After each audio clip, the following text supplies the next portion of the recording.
श्री गणेशाय नमः।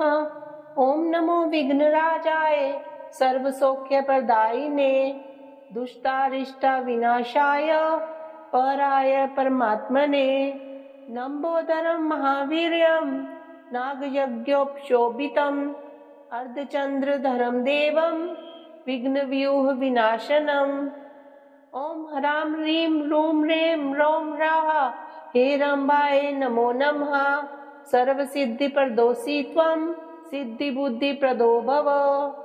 चिन्तितार्थप्रदस्त्वं हि सततं मोदकप्रिय। सिन्दूरारुणवस्त्रैश्च पूजितो वरदायकः।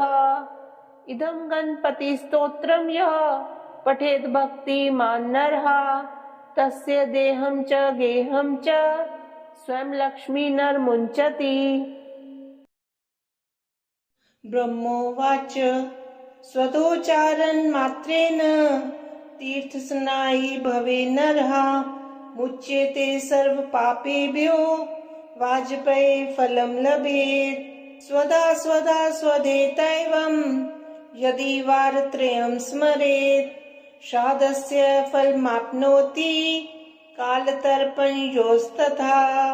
श्राद्धकाले स्वधा स्तोत्रं यः शृणोति समाहितः लभेत् श्राद्धशतानां च पुण्यमेव न संशयः।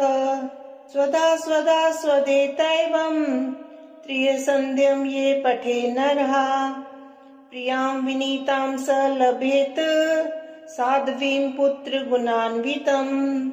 पितॄणां प्राणतुल्यत्वं द्विजजीवनरूपिणी श्राद्धिष्ठात्री देवी च श्राद्धादीनां फलप्रदा।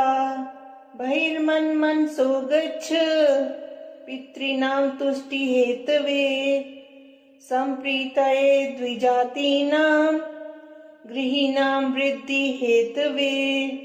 नित्य स्वरूपासि गुणरूपासि सुव्रते आविर्भावस्थिरो भावः सृष्टो च प्रलये तव। ओम स्वस्ति च नमः स्वाहा स्वधा त्वं दक्षिणा तथा।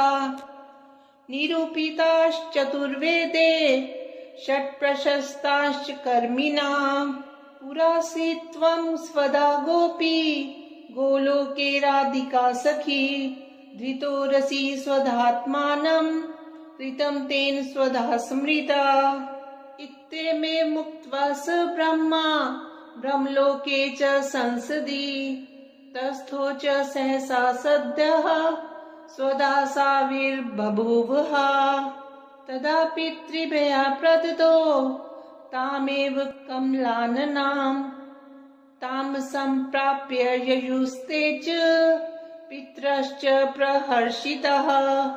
स्वधा स्तोत्रमिदं पुण्यं यः शृणोति समाहितः स स्नातः सर्वतीर्थेषु वेदपाठफलं लभेत्। ॐ तत्पुरुषाय विद्महे महादेवाय धीमहि तन्नो रुद्रः प्रचोदयात्।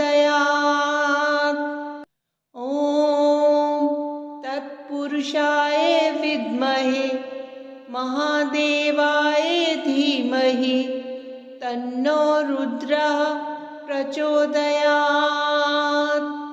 ॐ पितृभ्यः स्वधा नमः। ॐ पितृभ्यः स्वधा नमः।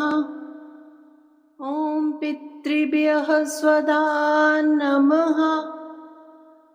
ॐ पितृभ्यः स्वधा नमः। ॐ पितृभ्यः स्वधा नमः। ॐ पितृभ्यः स्वधा नमः। ॐ पितृभ्यः स्वधा नमः। ॐ पितृभ्यः स्वधा नमः। ॐ पितृभ्यः स्वधा नमः। ॐ पितृभ्यः स्वधा नमः। ॐ पितृभ्यः स्वधा नमः। ॐ पितृभ्यः स्वधा नमः। ॐ पितृदेवता नमः। इमाश्च पित्रो देवा गाथा गायन्ति योगिनः। पुरतो यदु सिंहस्य यमोगस्य तपस्विनः। अपि नः स्वकुले कश्चित् विष्णु भक्तो भविष्यति। हरिमन्दिर कर्ता यो भविष्यति शुचिव्रतः।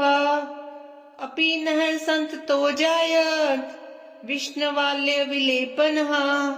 सम्मार्जनं व धर्मात्मा करिष्यति च भक्तितः। अपि नः सन्ततो जातो ध्वजं केशव मंदिरे। दास्यते देवदेवाय दीपं पुष्पानुलेपनम्। अपि नः स्वकुले भूयात् एकादश्यं हि यो नरः।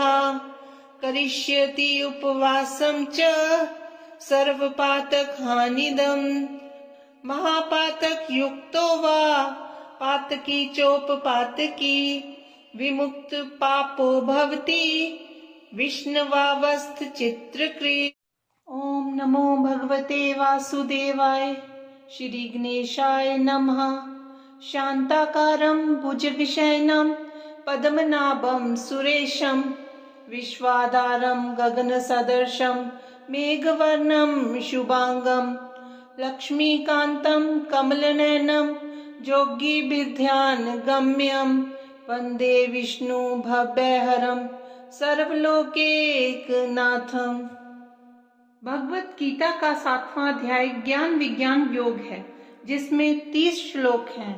ये अध्याय श्री कृष्ण द्वारा ईश्वर की ऊर्जाओं के भौतिक और आध्यात्मिक आयामों का वर्णन करने से आरंभ होता है। श्राद्ध पक्ष में गीता के 7वें अध्याय का पाठ किया जाता है। इस अध्याय का नाम ज्ञान विज्ञान योग है। इस अध्याय का पाठ श्राद्ध पक्ष में जितना हो सके उतना करने का प्रयास करें। इससे पितरों को तृप्ति मिलेगी और पितृदोष से मुक्ति मिलेगी। 7वें अध्याय ज्ञान विज्ञान योग का महात्म्य। पाटलिपुत्र नामक एक नगर था, जिसका द्वार बहुत ही ऊंचा और सुंदर था। उस नगर में शंकोकरण नामक एक ब्राह्मण रहता था। उसने वैश्यवृत्ति का आश्रय लेकर बहुत धन कमाया, किंतु ना तो कभी पितरों का तर्पण किया और ना ही देवताओं का पूजन किया। वह धनोपार्जन में तत्पर होकर राजाओं को ही भोज दिया करता था। एक बार वह ब्राह्मण अपने परिवार के साथ कहीं जा रहा था, तब रास्ते में उसे एक सांप ने काट लिया। सांप के काटते ही उसकी मृत्यु हो गई। फिर कुछ समय बाद वह प्रेत सर्प योनि में उत्पन्न हुआ। उसका चित्त धन की वासना में ही बंधा था और उसने अपने पूर्व जन्म को स्मरण कर सोचा कि मैंने अपना धन जो घर के पास गाड़ रखा है, उसकी रक्षा मैं खुद ही क्यों ना करूं। एक दिन सर्प की योनि में पीड़ित होकर उसने अपने पुत्रों को स्वप्न में धन के बारे में बताया। तब उसके पुत्रों ने सुबह एक दूसरे को अपना स्वप्न सुनाया। तब पुत्रों ने उन चिन्हों को पहचानकर बांबी को खोदना शुरू किया। तभी उस बांबी से एक बड़ा भयंकर सांप निकला और बोला, अरे मूढ़, कौन हो तुम? क्यों खोद रहे हो? किसने तुम्हें भेजा है? वह बोले, हम आपके पुत्र हैं। रात्रि में देखे हुए स्वप्न से विस्मित होकर हम यहाँ आए हैं। वह सांप हंसता हुआ बोला, यदि तुम मेरे पुत्र हो तो मुझे इस सर्प योनि से मुक्ति दिलाओ। मैं ये सारा गड़ा हुआ धन तुम्हें दे दूंगा। पुत्रों ने कहा, पिताजी, आपकी मुक्ति कैसे होगी, इसका उपाय बताएं। पिता ने कहा, बेटा, श्रीमद् भगवद गीता के 7वें अध्याय को छोड़कर मुझे मुक्त करने में तीर्थ, दान, तप और यज्ञ आदि कुछ भी समर्थ नहीं है। केवल गीता का 7वां अध्याय ही मेरे दुख को दूर करने वाला है। इसका पाठ किसी विद्वान ब्राह्मण से कराओ और उसे श्रद्धा पूर्वक भोजन कराकर दान दक्षिणा देकर विदा करो। इससे निस्संदेह मेरी मुक्ति हो जाएगी। सर्प योनि में पड़े हुए पिता के वचन सुनकर सभी पुत्रों ने उनकी आज्ञा अनुसार तथा उससे भी अधिक किया। तब शंकुकरण ने अपने सर्प शरीर को त्याग कर दिव्य देह धारण की और सारा धन पुत्रों के अधीन कर दिया। उसके उन सदाचारी पुत्रों ने पिता के मिले हुए सारे धन को बावली, कुआं, पोखर, देव मंदिर और यज्ञ आदि में उपयोग किया। तत्पश्चात श्रीमद् भगवद गीता के 7वें अध्याय का पाठ करते हुए मोक्ष प्राप्त किया। शिव जी कहते हैं कि हे पार्वती, यह तुम्हें 7वें अध्याय का महात्म्य बताया गया है, जिसके श्रवण मात्र से मानव सब पातकों से मुक्त हो जाता है। ओम नमो भगवते वासुदेवाय। श्रीमद् भगवद गीता का 7वां अध्याय। श्री भगवान उवाच मया सक्तमना पार्थ योगं जुञ्जन्मदाश्रय असंशयं समग्रं माम यथा ज्ञास्यसि तच्छृणु। ज्ञानं तेऽहं सविज्ञानम् इदं वक्ष्याम्यशेषतः। यज्ञात्वा ने भूयोऽन्यच् ज्ञातव्यं वशिष्यते। मनुष्याणां सहस्रेषु कश्चिद् यतति सिद्धये यततामपि सिद्धानां कश्चिन्मां वेत्ति तत्त्वतः। भूमिरापो नलो वायु खं मनो बुद्धिरेव च। अहंकारीत्ययं मे भिन्ना प्रकृतिरष्टधा। अपरेमित सत्त्वन्यां प्रकृतिं विद्धि मे परां। जीवभूतां महाबाहो ययदं धारयते जगत्। एतद्योनीनि भूतानि सर्वाणीत्युपधारय। अहं कृत्स्नस्य जगतः प्रभवः प्रलयस्तथा। मतः परतरं नान्यत् किञ्चिदस्ति धनञ्जय। मयि सर्वमिदं प्रोक्तं सूत्रे मणिगणा इव। रसोऽहमप्सु कौन्तेय प्रभास्मि शशि सूर्यः। प्रणवः सर्ववेदेषु शब्दः खे पौरुषं नृषु। पुण्यो गन्धः पृथिव्यां च तेज चास्मि विभावसो। जीवनं सर्वभूतेषु तपश्चास्मि तपस्विषु। बीजं मां सर्वभूतानां विद्धि पार्थ सनातनं। बुद्धिर्बुद्धिमतामस्मि तेजस्तेजस्विनामहं। बलं बलवतां चाहं कामरागविवर्जितं। धर्माविरुद्धो भूतेषु कामस्मि भर्तर्षभ। ये चैव सात्विका भावा राजसास्तामसाश्चय। मत्त एवेति तान् विद्धि न तवां तेषु ते माययि। त्रिभिर्गुणमयैर्भावे रेभिः सर्वमिदं जगत्। मोहितं नाभिजानाति मामे भयपरं वयम्। देवी हैष गुणमयी मम माया दुरत्यया। मामेव ये प्रबध्यन्ते मायामेतां तरन्ति ते। नामां दुष्कृतेन मूढा प्रबध्यन्ते नराधमा। मायायापहृतज्ञाना आसुरं भावमाश्रिता। चतुर्विद्या भजन्ते मां जना सुकृतिनोऽर्जुन। आर्तो जिज्ञासुर्थार्थी ज्ञानी च भर्तर्षभ। तेषां ज्ञानी नित्ययुक्त एक भक्तिर्विशिष्यते। प्रियो हि ज्ञानिनोत्यर्थ महं स च मम प्रिय। उदारा सर्वैवेति ज्ञानी त्वात्मैव मे मत्तमा। आस्थितः स हि युक्तात्मा मामेवानुत्तमा गतिम्। बहुनां जन्मनामन्ते ज्ञानवान् मां प्रपद्यते। वासुदेवः सर्वमिति स महात्मा सुदुर्लभः।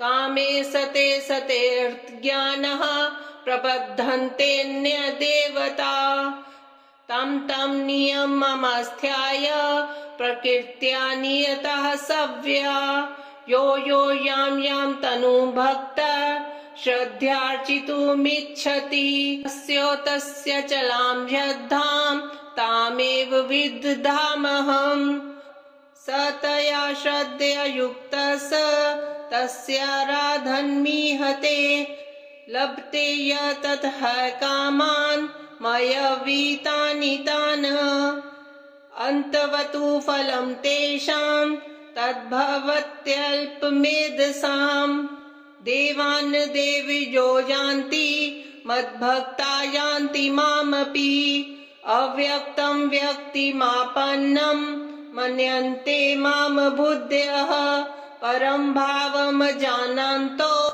ममाव्ययमनुत्तमम् नाहं प्रकाश सर्वस्य योगमाया समावृता मूढोऽयं नाभिजानाति लोको मामजं वयं वेदाहं सम्तीतानि वर्तमानानि चार्जुन भविष्यानि च भूतानि माम तु वेद न कश्चन इच्छाद्वेषसमुत्थेन द्वन्द्वमोहेन भारत सर्वभूतानि सम्मोहं सर्गे यान्ति परन्तप येषां त्वन्तगतं पापं जनानां पुण्यकर्मणां ते द्वन्द्वमोहनिर्मुक्ता भजन्ते मां दृढव्रताः जरामरणमोक्षाय मामाश्रिते यतन्ति ये ते भ्रमत्वेद्विदुकृत्सन्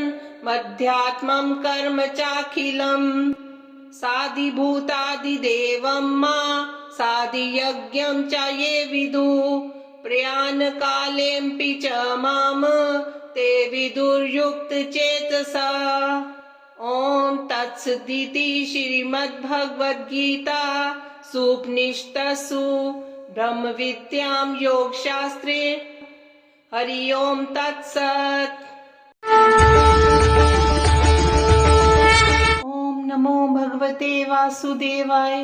श्री गणेशाय नमः। शांताकारं भुजगशयनं पद्मनाभं सुरेशं विश्वाधारं गगनसदृशं मेघवर्णं शुभांगं लक्ष्मीकान्तं कमलनयनं योगिभिर्ध्यानगम्यं वन्दे विष्णु भव्यहरं सर्वलोकैकनाथं। वैसे तो भगवान के अनेकों नाम हैं, जैसे गोपाल, मुरलीधर, माधव, केशव, मनमोहन, गिरिधर, पर भगवान का सबसे सुंदर नाम है भक्तवत्सल, जिसका अर्थ होता है वह जो अपने भक्तों के स्नेह, प्रेम, भाव पर बहुत ही जल्दी रीझ जाएं और अपना सर्वस्व निछावर कर दें। फिर चाहे बात भक्त शिरोमणि प्रहलाद की तपस्या की हो या भीलकुल में जन्मी माता शबरी का वात्सल्य प्रेम हो, फिर चाहे सदना कसाई के कपट रहित भाव को याद किया जाए या फिर मीरा की अनन्या भक्ति हो, भगवान ने हर बार अपनी भक्त वत्सलता साबित की है। और इसी कड़ी में गजेंद्र मोक्ष कथा आती है, जब भगवान अपने भक्त के बुलाने पर नंगे पांव भागे चले आए थे। आइए जानते हैं इस अद्भुत कथा को। क्षीर सागर में त्रिकूट नाम का एक प्रसिद्ध, सुंदर एवं श्रेष्ठ पर्वत था। 10,000 योजन की ऊंचाई, लंबाई व चौड़ाई वाले उस पर्वत की लोहे, चांदी व सोने की 3 शिखरों की छटा से समुद्र, दिशाएं व आकाश जगमगाते रहते थे। विविध जाति के वृक्षों, लताओं व झाड़ियों से सुशोभित वह पर्वत झरनों की झरझर से सदा गुंजायमान रहता। उसकी कंदराओं में सिद्ध, चारण, गंधर्व, विद्याधर, नाग, किन्नर और अप्सराएं आदि विहार करने के लिए प्रायः बने ही रहते। पर्वत की तलहट्टी में तरह तरह के जंगली जानवरों व मधुर कंठों से चहकते पक्षियों का बसेरा था।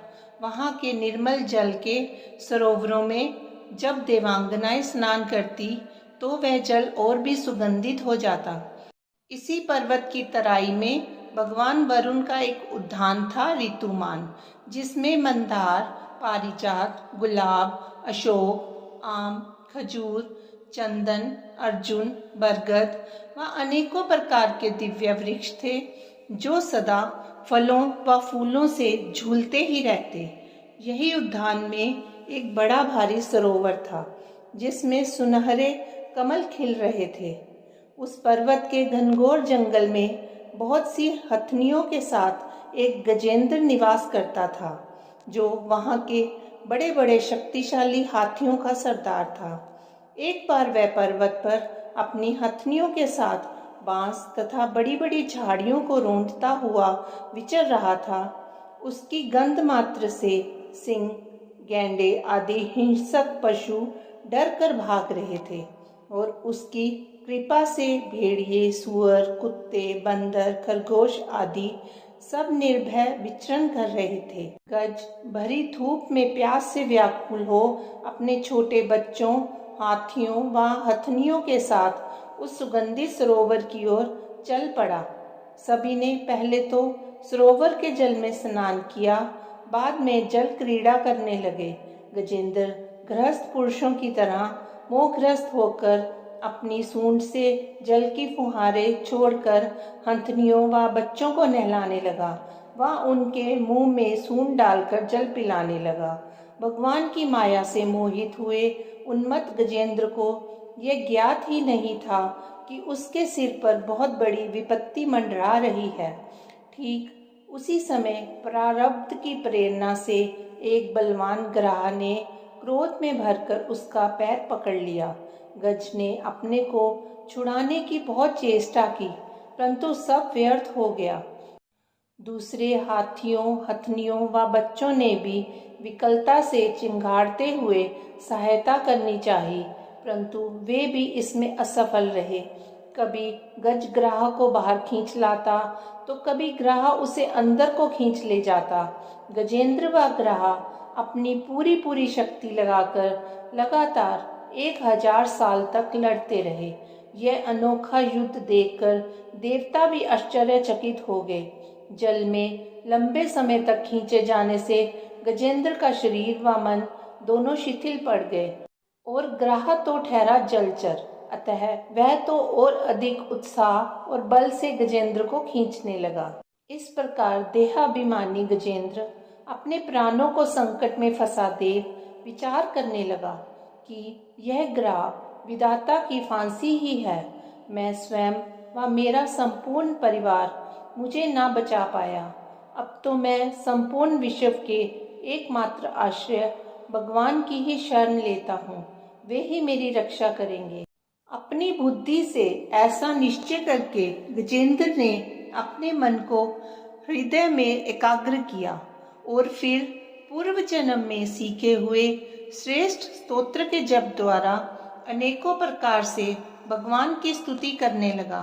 मैं उन भगवान को नमस्कार करता हूँ जो जगत के मूल कारण हैं, वह सबके हृदय में विद्यमान हैं एवं समस्त जगत के एकमात्र स्वामी हैं, जिनके कारण इस संसार की चेतनता का विस्तार होता है। वे ही सबके मूल हैं और अपने मूल में भी वही हैं। कार्य कारणों से अतीत प्रभु मेरी रक्षा करें। नट की भांति अनेक रूप धारण कर लीला करने वाले सर्वेश्वर प्रभु मेरी रक्षा करें। वे अरूप होने पर भी बहुरूप हैं। उनके कर्म अत्यंत आश्चर्यमय हैं। मैं उनके चरणों में नमस्कार करता हूँ। स्वयं प्रकाश सबके साक्षी परमात्मा को मैं नमस्कार करता हूँ। जैसे समस्त नदी, झरने आदि का परमाश्रय समुद्र है, वैसे ही आप समस्त वेद और शास्त्रों के परम तात्पर्य हैं। आप मोक्ष स्वरूप हैं और सब संत आपकी ही शरण ग्रहण करते हैं, अतः मैं आपको बारंबार नमस्कार करता हूँ। जैसे कोई दयालु पुरुष फंदे में पड़े हुए पशु का बंधन काट दे, वैसे ही आप मेरे जैसे शरणागतों की फांसी काट देते हैं। हे नित्य मुक्त, परम करुणामय, आप अपने भक्तों का कल्याण करने में भी कभी आलस्य नहीं करते। आपके श्री चरणों में मेरा नमस्कार है। हे प्रभु, धर्म, अर्थ, काम और मोक्ष की कामना से मनुष्य आप ही का भजन करके अपनी अभीष्ट वस्तु प्राप्त कर लेते हैं। इतना ही नहीं, आप उन्हें सभी प्रकार का सुख देते हैं, अपने ही जैसा अविनाशी पार्षद शरीर भी देते हैं। हे परम दयालु प्रभु, आप ही मेरा उद्धार करें। प्रभु, आप ना देवता हैं, ना असुर, ना मनुष्य हैं, ना पशु पक्षी, ना स्त्री हैं, ना पुरुष, ना ही नपुंसक, ना ही आप कोई साधारण या असाधारण प्राणी हैं। ना आप गुण हैं, ना कर्म, ना कार्य, ना ही कारण। सबका निषेध हो जाने पर जो शेष बच रहता है वो आप हैं, वही आपका स्वरूप है। आप ही मेरे उद्धार के लिए प्रकट हुए हैं। हे सर्वशक्तिमान माधुर्य निधि भगवान, मैं आपकी शरण में हूँ। ऐसी आर्त स्तुति सुनकर भक्त वत्सल करुणा वर्णाल्य सर्वात्मा भगवान श्री हरि बिना देरी के स्वयं वहां प्रकट हो गए और वेद में गरुड़ पर सवार हो बड़ी शीघ्रता से वहां के लिए चल पड़े, जहां गजेंद्र अत्यंत संकट में पड़ा हुआ था। सरोवर में व्याकुल गजेंद्र ने जब आकाश में चक्रपाणी भगवान श्री हरि को देखा तो उसने अपनी सूंड में कमल का एक सुंदर पुष्प लेकर ऊपर को उठाया और आर्त भाव से बोला, नारायण भगवान, आपको नमस्कार है। भक्त वत्सल प्रभु गरुड़ को एक बारगी छोड़कर कूद पड़े और कृपा करके गजेंद्र के साथ ही ग्रह को भी बड़ी शीघ्रता से सरोवर से बाहर निकाल लाए। फिर भगवान श्री हरि ने चक्र से ग्रह का मुंह फाड़ डाला और गजेंद्र को छुड़ा लिया। उस समय सभी देवता भगवान की प्रशंसा करने लगे और उनके ऊपर फूलों की वर्षा करने लगे। इधर वह ग्रह तुरंत ही परम आश्चर्य में दिव्य शरीर से संपन्न हो गया। यह ग्रह पूर्व जन्म में उहु नामक एक श्रेष्ठ गंधर्व था। देवताओं के शाप से उसे यह गति प्राप्त हुई थी। उसने सर्वेश्वर भगवान के चरणों में प्रणाम किया। तत्पश्चात वह भगवान के सूर्यश का गान करता हुआ उनकी परिक्रमा कर अपने लोक चला गया। श्री भगवान की कृपा पूर्ण स्पर्श से उसके पाप ताप सब नष्ट हो गए व उसे उत्तम गति प्राप्त हुई। गजेंद्र, जो पूर्व जन्म में द्रविड़ देश के पांड्यवंशी राजा इंद्रद्युम्न थे, भक्ति में संलग्न हो अगस्त्य ऋषि को प्रणाम न करने के कारण ऋषि के शाप से शापित हो उन्हें हाथी की योनि मिली थी। परंतु भगवान की आराधना का ऐसा फल है कि अंत समय में भगवान की स्मृति हो गई और अज्ञान के बंधन से मुक्त हो भगवान का ही रूप प्राप्त हो गया। भगवान ने उसे अपना पार्षद बना लिया और उसे साथ लेकर अपने अलौकिक धाम को चले गए। यह प्रसंग सुनने वालों के कलिमल और दुस्वपन को मिटाने वाला, यश, उन्नति तथा स्वर्ग को देने वाला है। भगवान ने कहा, प्यारे गजेंद्र, जो लोग तुम्हारे द्वारा की हुई स्तुति से मेरा स्तवन करेंगे, उनकी मृत्यु के समय मैं उन्हें निर्मल बुद्धि का दान दूंगा। बोलिए भक्त वत्सल भगवान की जय। ओम नमो भगवते वासुदेवाय। वासुदेवं ऋषिकेशं वामनं जलशायिनं जनार्दनं हरिं कृष्णं श्रीवक्षं गरुड़ध्वजं वाराहं पुंडरीकाक्षं नृसिंहं नरकान्तकं अव्यक्तं शाश्वतं विष्णु मनन्तं अजमव्ययम् नारायणं गदाध्यक्षं गोविन्दं कीर्तिभाजनं गोवर्धनोद्धरं देवं भूधरं भुवनेश्वरं वेतारं यज्ञपुरुषं यज्ञेशं यज्ञवाहकं चक्रपाणिं गदापाणिं शंखपाणिं नरोत्तमं वैकुंठं दुष्टदमनं भूगर्भपीतवाससं त्रिविक्रमं त्रिकालज्ञं त्रिमूर्तिनन्दिकेश्वरम्। रामं रामं हयग्रीवं भीमं रौद्रं भवोद्भवं श्रीपतिं श्रीधरं श्रीशं मङ्गलं मङ्गलायुधं दामोदरं दमोपेतं केशवं केशिसूदनं वरेण्यं वरदं विष्णु मानन्दं वसुदेवजं हिरण्यारेतसंदीप्तं पुराणं पुरुषोत्तमं सकलं निष्कलं शुद्धं निर्गुणं गुणशाश्वतं हिरण्यतनुसङ्काशं सूर्यायुतसम्प्रभं मेघश्यामं चतुर्बाहुं कुशलं कमलेक्षणं ज्योतिरूपं रूपं च स्वरूपं रूपसंस्थितं सर्वज्ञं सर्वरूपस्थं